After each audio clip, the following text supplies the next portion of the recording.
everybody. Welcome back to another great episode of Kinky Politics with Chris and Kai. Uh, today, Woo! today we're going to be talking about not a fun topic, kind of a dark topic, but an important topic. A lot of stuff going on in the world right now. Hashtag Save the Children or Save Our Children or whatever it is. Been going around for a while, and Wayfair scandal and some other stuff going on with this Cuties movie. We're going to be talking about sex trafficking and kind of what's going on with that. And Kai, get us started. Yeah. So what a really interesting topic, sex trafficking. I think obviously it's been going on for a very long time. As soon as I feel like as soon as it was deemed inappropriate to sell sex for money, I think sex trafficking started to become like fucking crazy and terrible and awful. I mean, obviously the term sex trafficking is terrible, right? It's to do something against your will. But I think as soon as we realized that as a society that you could pay for sex and you could not get away with it, but like make a living off of it, then I think people really wanted to monetize it and start to get not people, but power. Like people want the power, right? And they really started to think about how could I get more and more? How could I get involved in this? And then I think that's when things started to get a bit like hectic. But then I also think that a little bit of, as a culture, as a society, when we realized that pedophilia was wrong, that's when sex trafficking started to be a thing as well. What exactly is pedophilia? Well, I don't ask that like flip it. I mean, I ask that seriously because, like, I think I don't know what the laws are outside of America, and it kind of differs state to state in America, but in America, you have to be either between the ages of like 16 to 18 to consent to sex and it not be considered like, what do they call it? Statutory rape is what they call it here. I don't know exactly what it's basically if you're having sex with somebody that's underage. But I don't know how that's different than like child molestation, because that's a different charge too. Statutory rape and child molestation are two different things. I don't know if there's like an age break there, but throughout most of human recorded history, it was not at all uncommon for somebody my age, which I'm 38, to marry somebody, say 15, because your chances of dying in childbirth were very high. You were just focused on having kids, like as many kids as you could have. So it was very common for men, even older than me, like in their 50s, to take like a 13, 14-year-old wife. And it was, for most of human history, that was not considered pedophilia. That was normal. That was just the way it is. Like as soon as you hit puberty, you were a woman. Like there was no, teenage years. It was like kid, woman. Same with guys. But, now if somebody is attracted to like a 16-year-old girl, some people call that a pedophile. I don't know. Is that would that technically be considered pedophilia, or is it like a more prepubescent kids is pedophilia? I've always kind of wondered that. Yeah, I think we have to discuss pedophilia in its legal terms, because that's a really interesting concept. It's not concept. It's a really, not debatable, but what you're saying is right in that for many, first of all, what we would consider pedophilia or rape or child molestation or sex trafficking, like marrying a 13-year-old or an 11-year-old, still happens in some countries. And we would legally consider that pedophilia. We'd legally consider that some kind of sex trafficking, or at least sex trafficking, because I believe how we consider something to be pedophilia is you have to be able to, number one, consent, and number two, be of legal age to have sex. Okay. Is how I understand pedo. I'm not exactly sure of the exact definition, but legally I think it's that scope, which is I think 16 in some areas of America, um, or 17, but it's not anything younger than that. And I believe that's the same for most Western countries, particularly Australia, I know, and I think also the UK. Actually, I'm positive the UK is the same as America as well. Not sure about Unfortunately, Germany. we still do have a few Republican states in the America that allow women to get married as young as 14 with parents' consent. So I'm assuming if you can get married at 14, that means you can start having sex at 14, if you're young, Yeah, which is creepy to me. But yeah, so there are ways obviously to get around the law. my mother was married off at 15, and it Mhm. was not necessarily a voluntary thing. She was her parent, my grandparents on her parents were in some kind of like, I'll call it a cult. I don't know what the heck their denomination was, some kind of Christian type cult where they thought it was just an appropriate thing to marry their daughter off at 15, like a child bride or like a, you know, Correct. I mean, it was That's kind of like trafficking. And my mom's been like freaking crazy ever since then. I don't know if she was crazy before that, but um, I mean, I can only imagine that could have probably fucked her up quite a bit. By the time she was 18, she had two kids, or 19. Yeah, she had two kids by the age of 19 and had been married off as like a child bride. I was like, Yeah, there's lots of research to support that children who get married or are in intimate relationships like that at those delicate ages have lots of trauma and are scarred for life. So it's not surprising that, I'm really sorry to hear about that about, with your mother, but it's not surprising to hear that, mm, which is why they say you have to be able to consent, um, and you have to be able to, quote, legally consent. So, you know, if your parents are going to support this mm, decision, you can get around with it not being, pedophilia or something like that. mm, But that's really sad. And it's really tough. And so I think in places like America, things like that still happen. mm, Um, Sex trafficking is happens in wealthier or middle class sort of communities, like that, or like,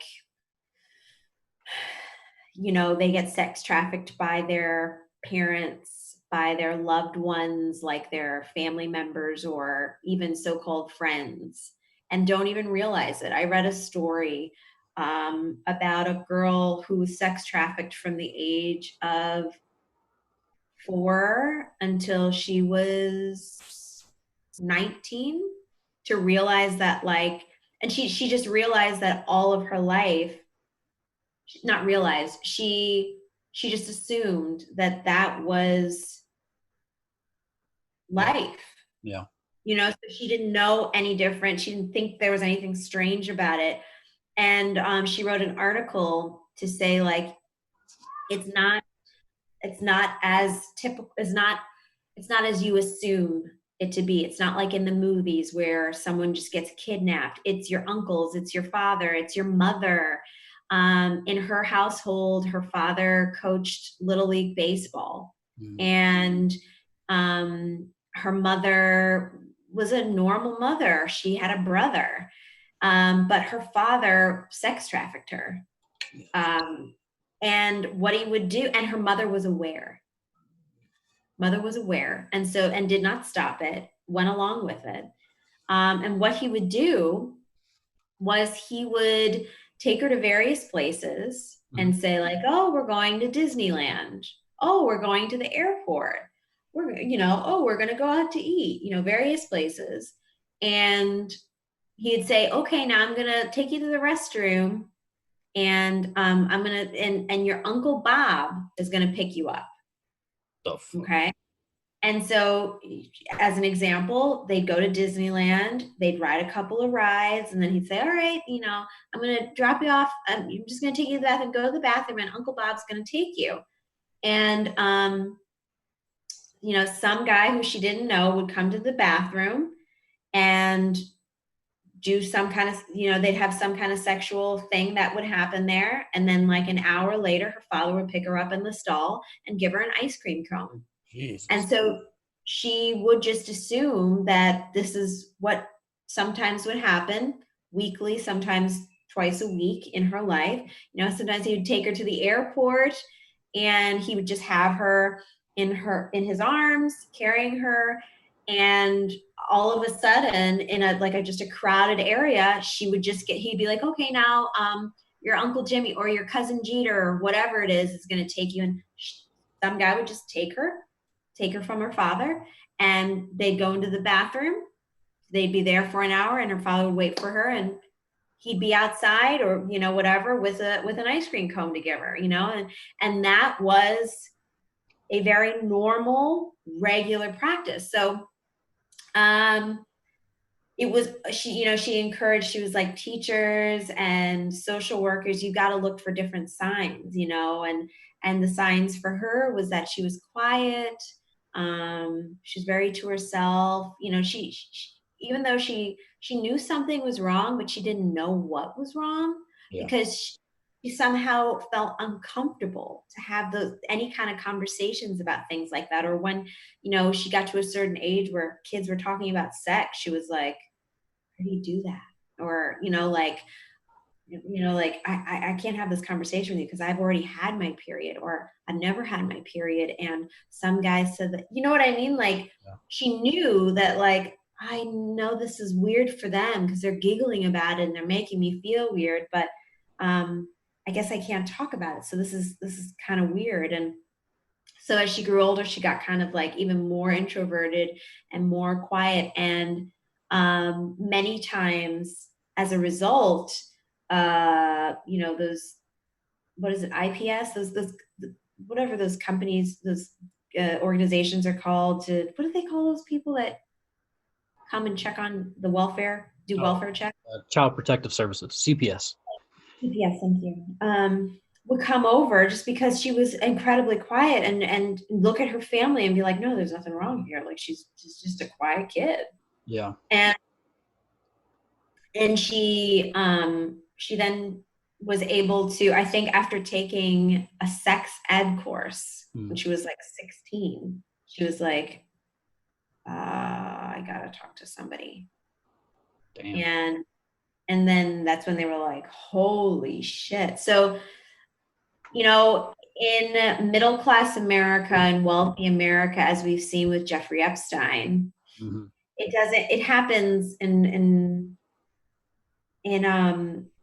unusual circumstances and very non-traditional ways, in the ways that maybe you'd think would be traditional, like kidnapping or bribery or something like that, or You know much about the Epstein thing? Huh? You know much about the Epstein thing, like how his thing worked? Yeah, go ahead, tell us about it. Because I don't know, like when you hear like all the stuff about Jeffrey Epstein and kind of like him, because I think like he definitely like raped women, some of them sexually assaulted them. Some of them were like, I think the youngest one that I know of was like maybe 14, but he like, because they always say like girls. So when somebody says girls, you don't know, are they talking like 8-year-old girls? Or are we talking like teenage girls? But his thing was like around puberty age, like freshman year of high school, 8th grade was his kind of thing. I don't know. That's his thing. But the weirdest part to me was most of these girls, like I would say like it seemed like 80% of them they talked about, the girl would come over and it was always a friend of hers. So I don't know who the first domino to fall was, but all the girls that I saw interviewed and were kind of telling their story. It was like, yeah, so a friend of mine kind of told me about this guy. You know, he just liked to get massages, so they wanted me to come over and give him a massage. Which, as an adult, like you hear, hey, somebody wants to come over and give this guy a massage at his house. You're on. My first thing is always like, that sounds creepy as fuck. Like that's probably like somehow prostitution related. But as a kid, you might not think anything about that. So, and it was always poor girls too. Like that was the thing, because Jeffrey Epstein was in Naples, Florida, which is like a wealthy area. And I guess like there's like a bridge that goes across some water. And on one side of the bridge is like all the poor people. And Jeffrey Epstein lived on the other side.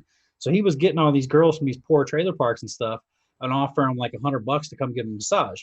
So they'd come over, give them a massage, and then he might roll over, he's got his junk out, or he'll just ask them to take their clothes off or something weird like that. And then they did it. And then sometimes he would like there would be sex involved, but sometimes there wasn't even sex. Like he would just have them give him a naked massage or something, and then he would have them leave and tell them to bring some friends over for some more money. It's like he basically was turning each one of these girls. They would come over, he would kind of assault them, and then turn them into his pimp. Like they would go recruit girls and bring him girls, so he would give them a cut. And Mm-hmm. I was like, damn, that's just so messed up. Like, how could you do that to a friend of yours? Like, you just had this horrific experience, and then your But do they say it's horrific? a lot of Or them do like they were crying and shit talking about it. So I assume it was not. they crying and talking about it because they're embarrassed? I don't know, but I mean, So this is the thing. This is the thing. I think that it's not that it may not be so much about and the reason I say this is because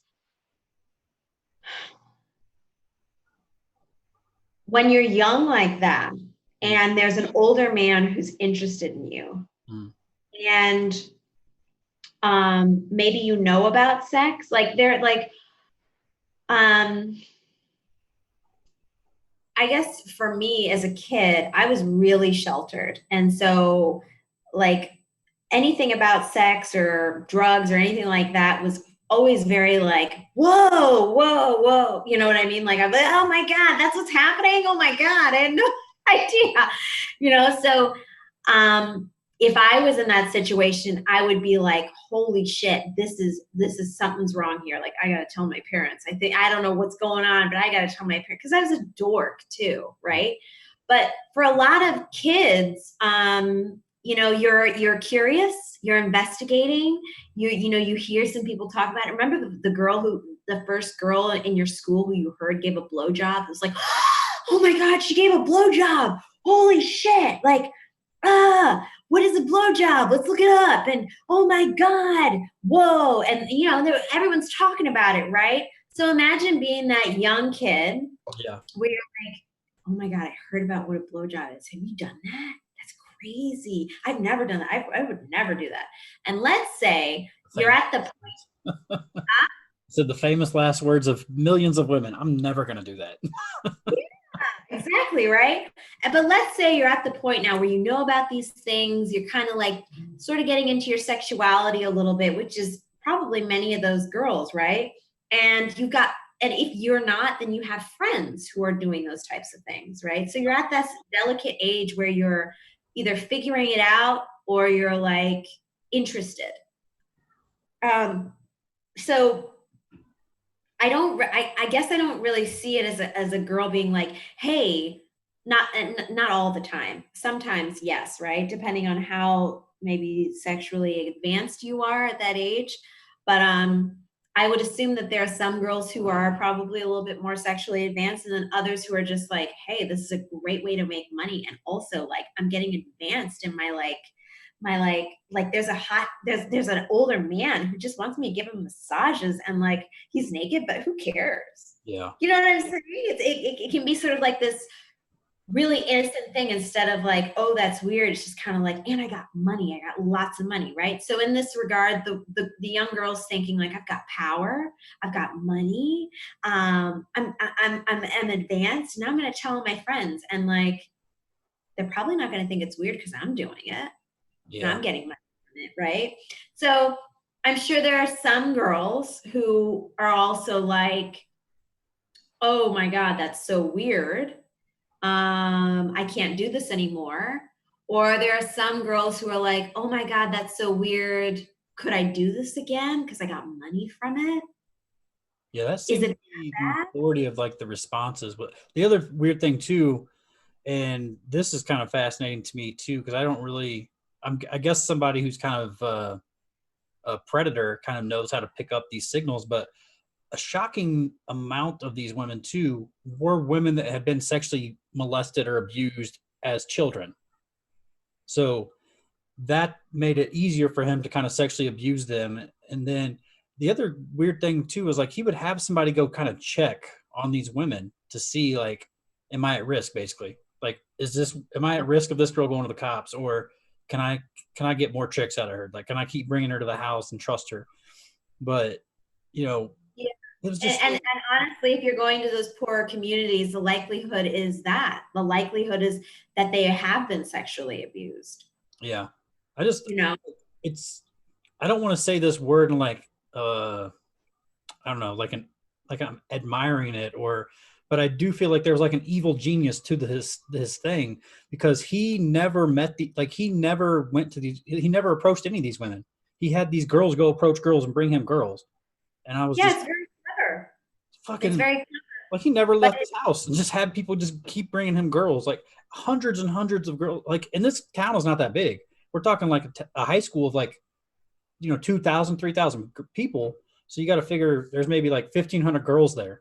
And this dude has sexually molested like 200, 300 women from that town, from that high school. Like, that's like 20% of that high school. Like, that's fucking crazy.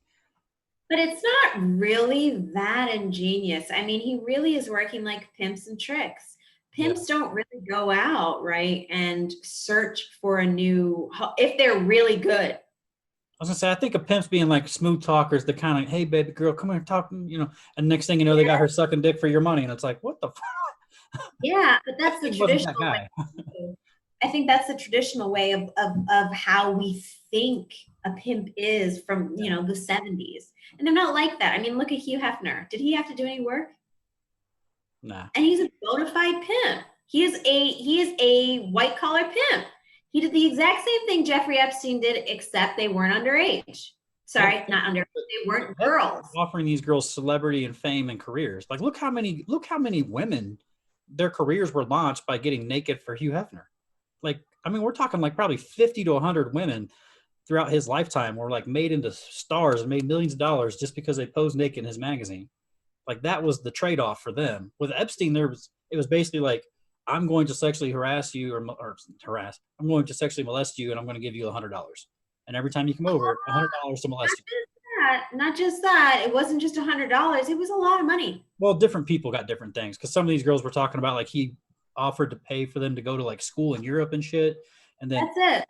But so the reason, oh, go ahead. It's money, right? It's money. Whatever, however you want to look at it, whether that's fame and that's a better trade-off, is how you would look at it. For a lot of these people, especially coming from these poorer communities, $100 is a fucking $100. That's a good lump sum of money just to give some dude a massage. You know what I'm saying? Dude, I've been broke for a while. There are plenty of times in my life, like I would have given a very unattractive woman, I would have done sexual things for money.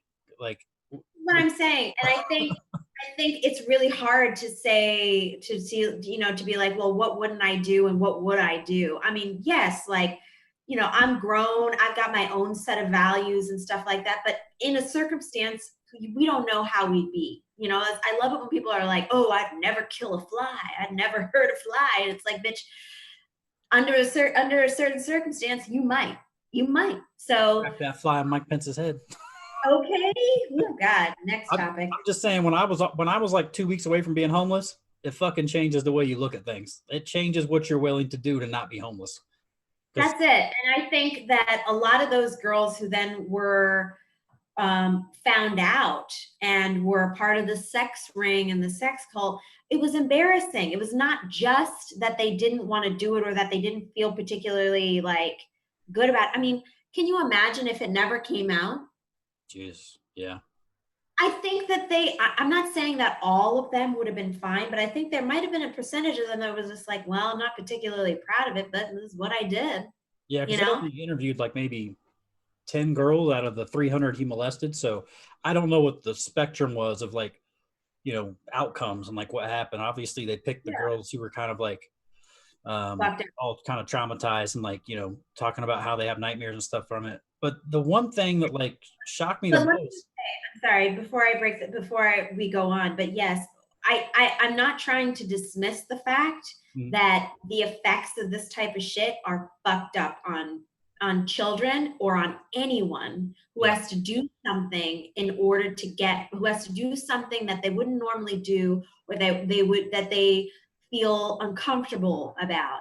Mm. I feel like there's a difference between actual sex work and sex trafficking, because I feel like sex Oh yeah. trafficking is like something where like it's it may not be negotiated. Do you know what I mean? And sometimes even too, when it is negotiated, the woman may not want to, or the man, you know what I'm saying? The man may not want to actually do it, but they do it because they need it. Yeah. And so I think it's a for me it's a really hazy line between sex. There's a really funny way. There's something really funny for me about sex work. Yeah. Even though I'm a proponent of sex work, because I've met lots of sex workers who are like, hey, this is what I do. Don't fuck with it. Like, I don't need your feminist attitude on it. Like, this is what I do. I like what I do. Like, fuck you and all your political, Yeah. ideas about what it is. Like, I get my money like this and I'm doing just fine.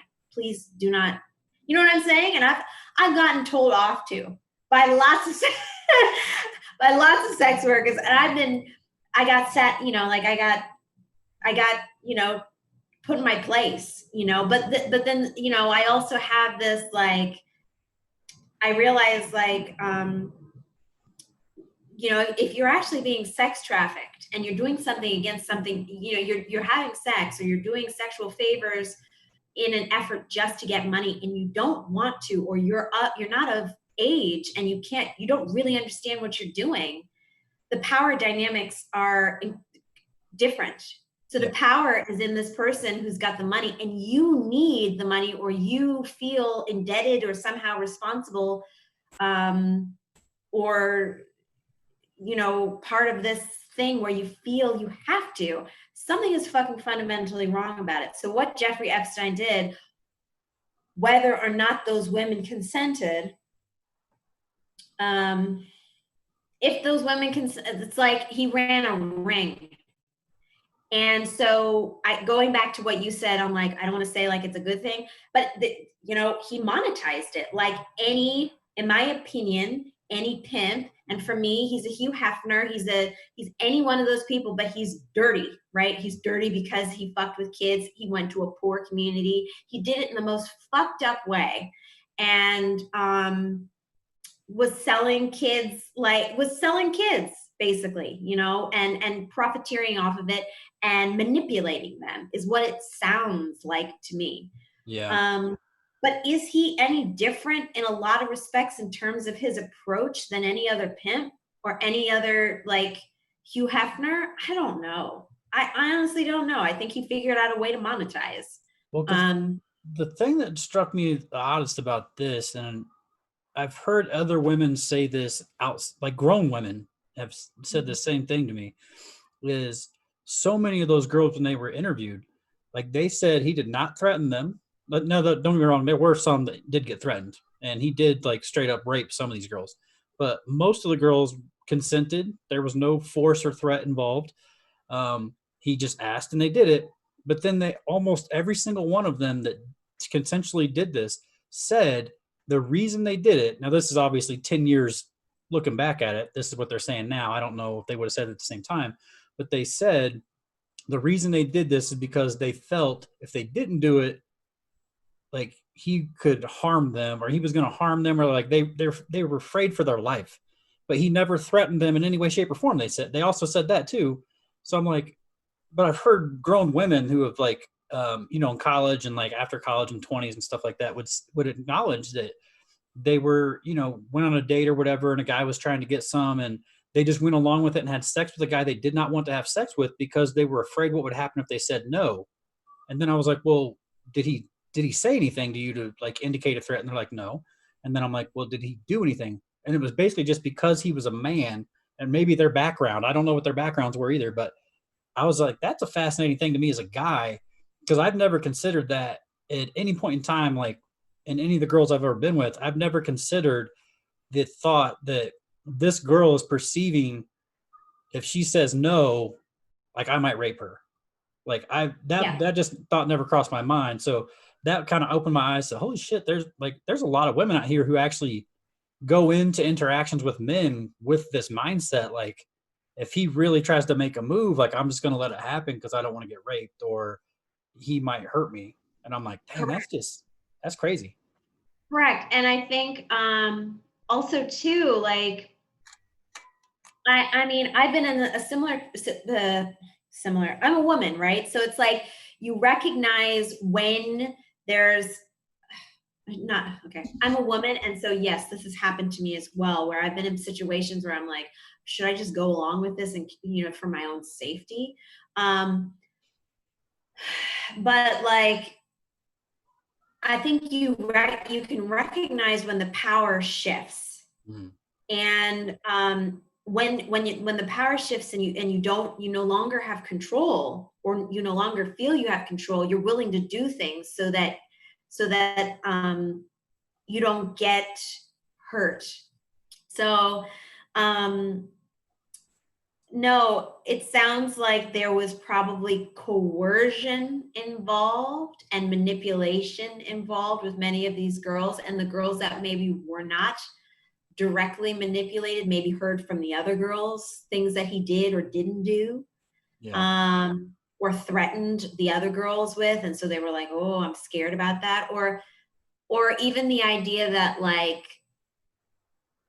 maybe from other people, like they could, they could get found out. Maybe the other girls would say something, embarrass them, um, or when you're also too when you're that, it's like, when you're that young, you don't know what can happen. Yeah. Um, so you think the worst as well, and also like you always think an adult is like right.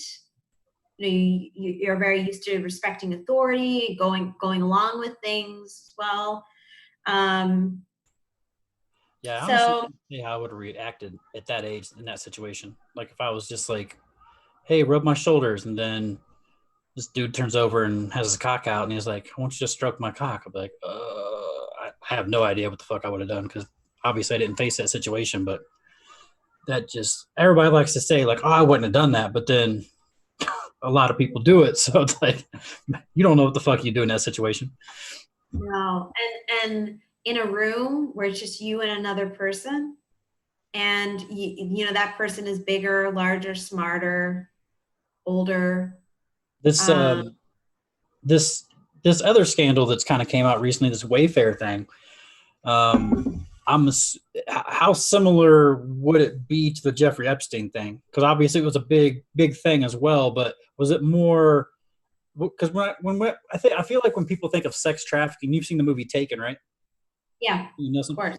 So I think that's what people think about when they think about sex trafficking. It's like you getting kidnapped, basically like chained to a bed, maybe turned into a junkie, and then basically just used as like a prostitute until basically you die and you know sent halfway across the world. But that's not really, I don't think, the majority of sex trafficking. Like unless Well, I think that the major that I do actually think that it depends on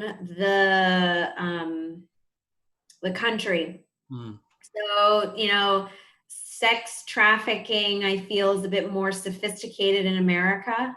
okay, We probably have less, uh, less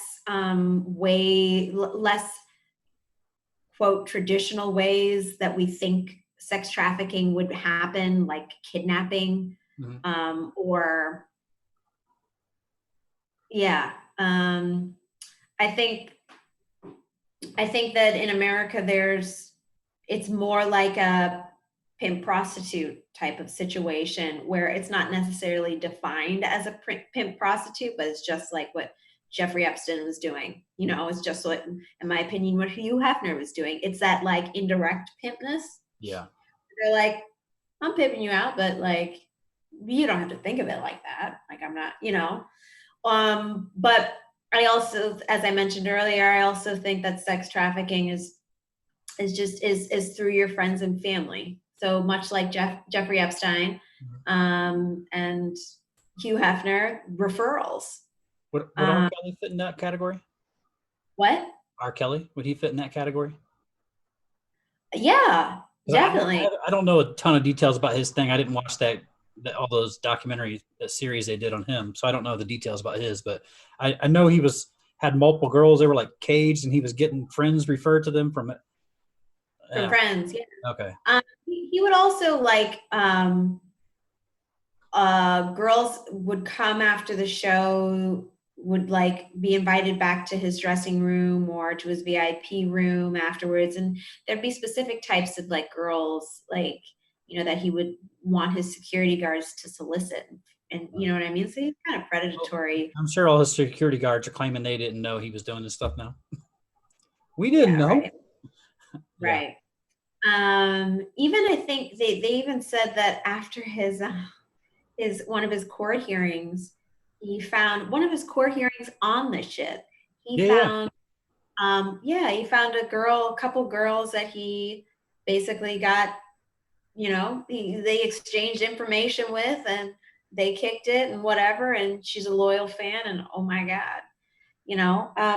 But there's all this talk of like, you know, when you hear the stories, they're like, he said I could always leave. I was allowed to leave and all this kind of stuff. So it's really blurry in terms of what happened, you know, what was allowed to happen, or who, if he threatened, or if he really did treat them like shit like that, and, you know, and made them pee in buckets and not feed them and all this kind of crazy stuff. But you know that there's obviously some kind of coercion or manipulation. So there's something not particularly natural in the way that these relationships have happened. It's very, seems to be very strategic or very calculated.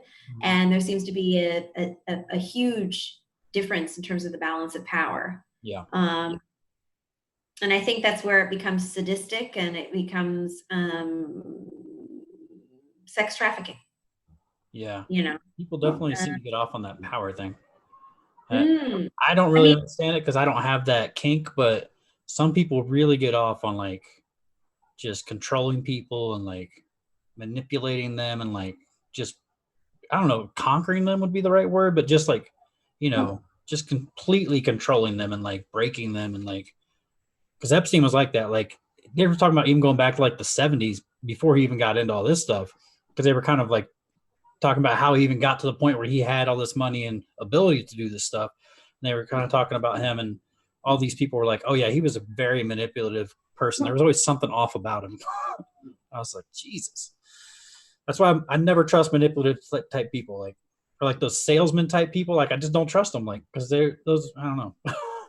like it can be hard to also recognize a salesman. So as an example, right? Like or recognize someone who's like super charming. Mm-hmm. Um, I have known plenty of men who didn't really have the gift of gab, who Yeah. weren't particularly like chatty, but who were physically so attractive and so comfortable in their sexuality or comfortable in their bodies Mm-hmm. that they charmed me. Like I was just like, uh, Hey.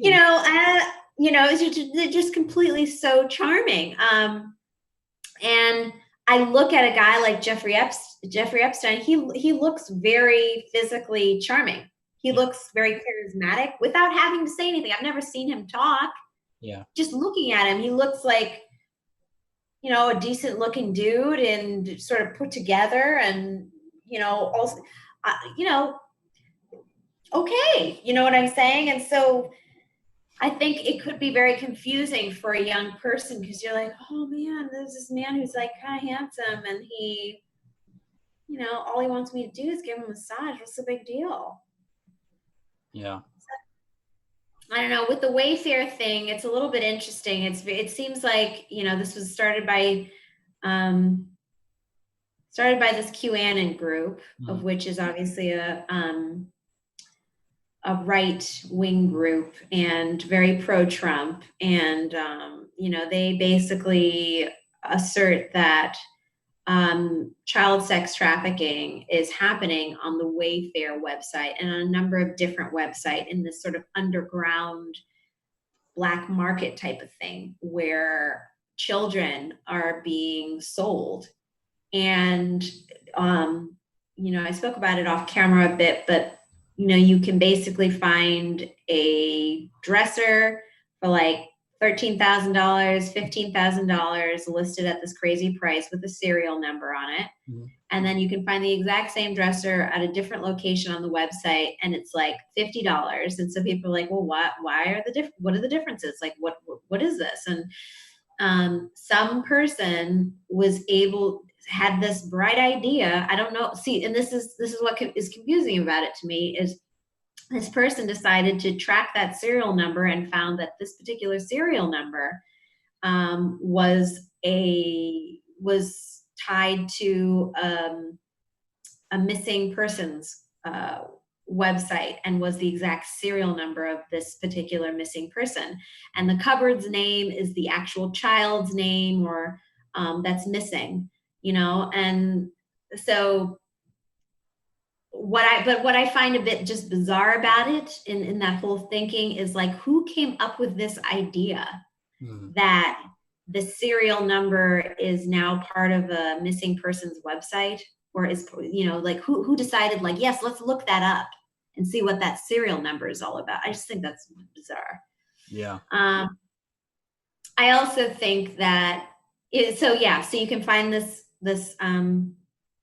cupboard, right? And then there are different things like in their advertising that they say are like soliciting children. There are like kids jumping out of boxes and like presents, to alert buyers of sex traffic, buyers of children, that these kids are available for purchase.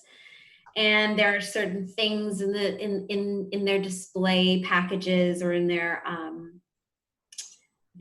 advertisements that would give hints as to what kind of kids they were. Like, there'd be a bookshelf with Haitian books or books about Haiti, for example, or the name, like baby book names for 0 to 9 months or something like that. So you'd know that the kid was 8 months or whatever, under 1 year old and from Haiti, So that's what they say is happening. There hasn't been any like concrete proof about it.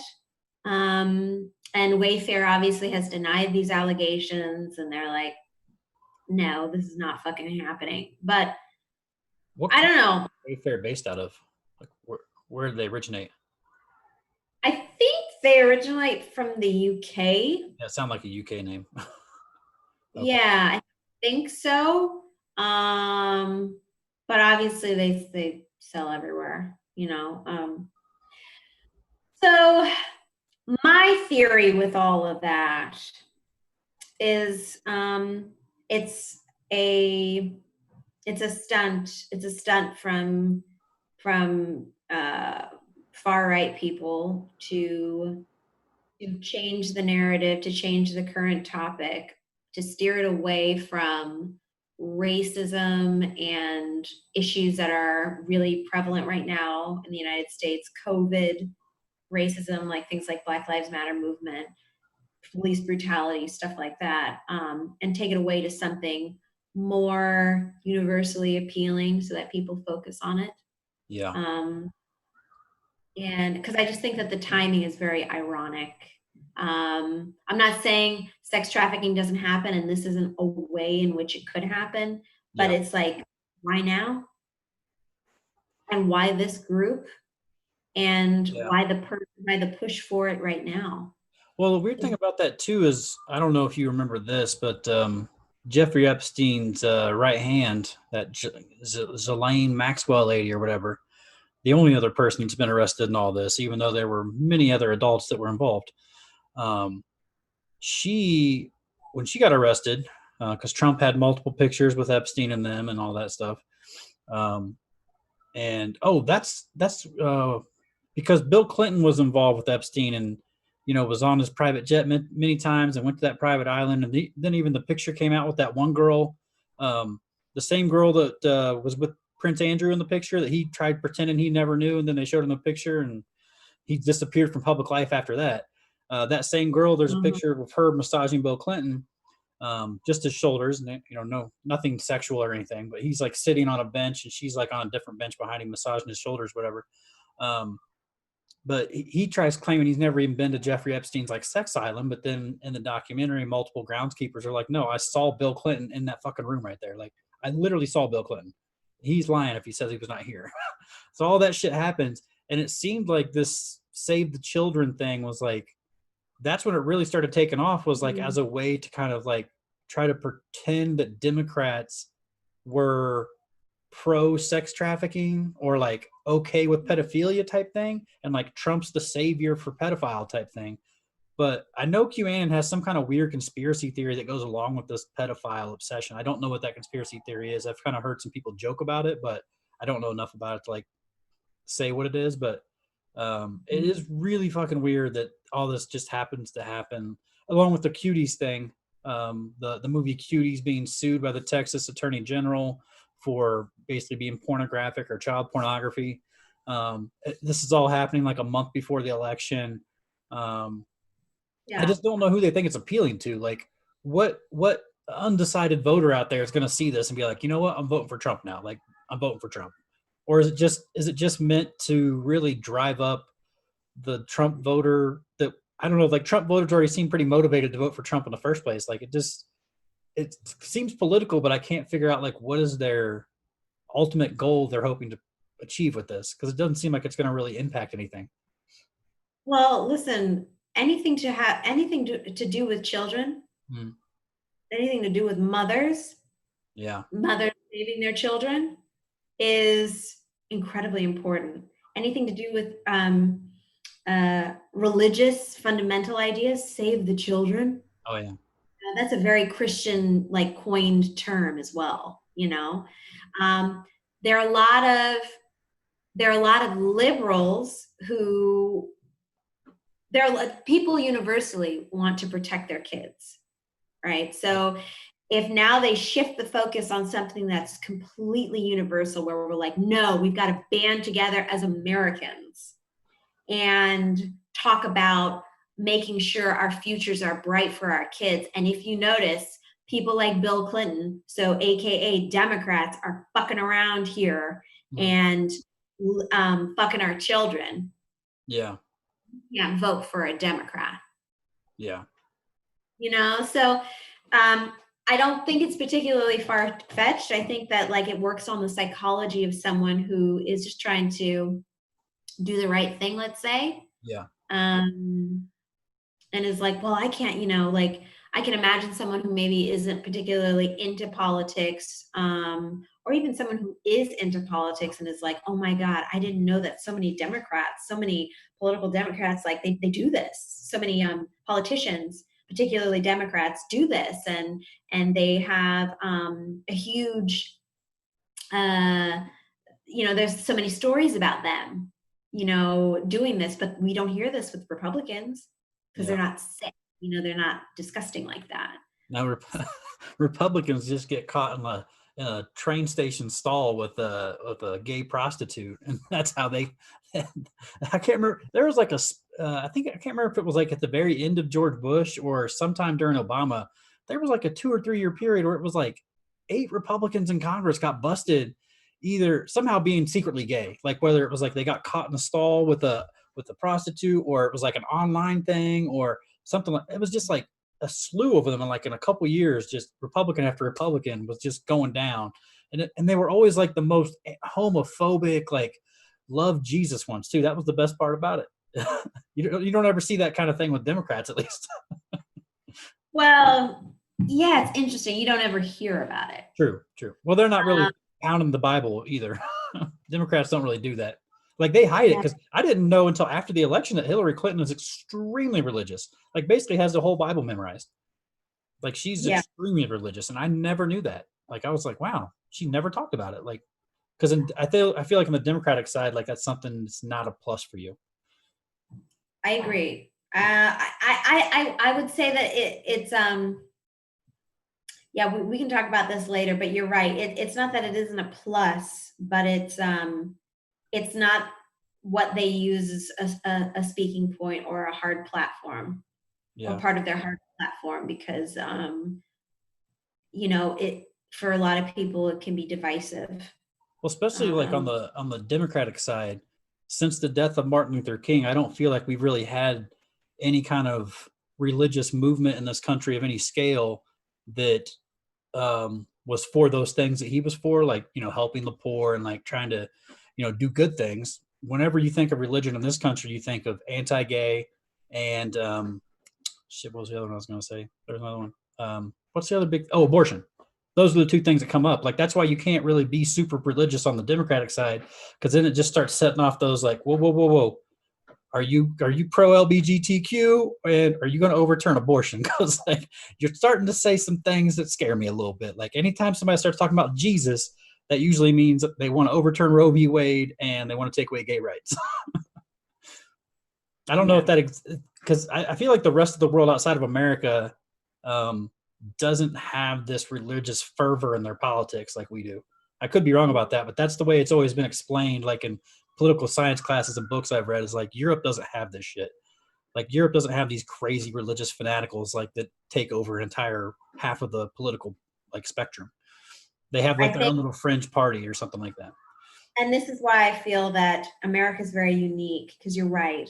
America is very unique in that it's like a first and a third world country. Mm, Most third world, most basically most underdeveloped worlds have strong religious ideas, yeah, um, strong religious,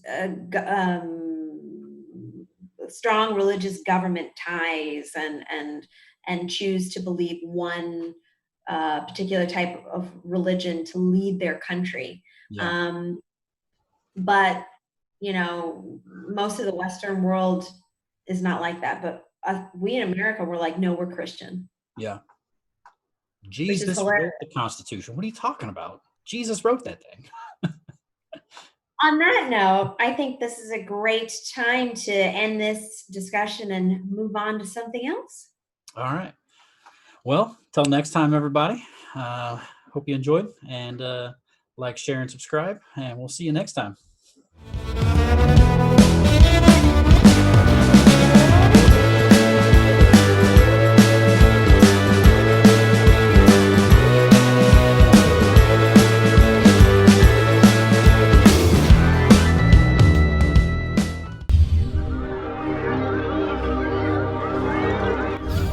Oh my god. Orange is not my new black.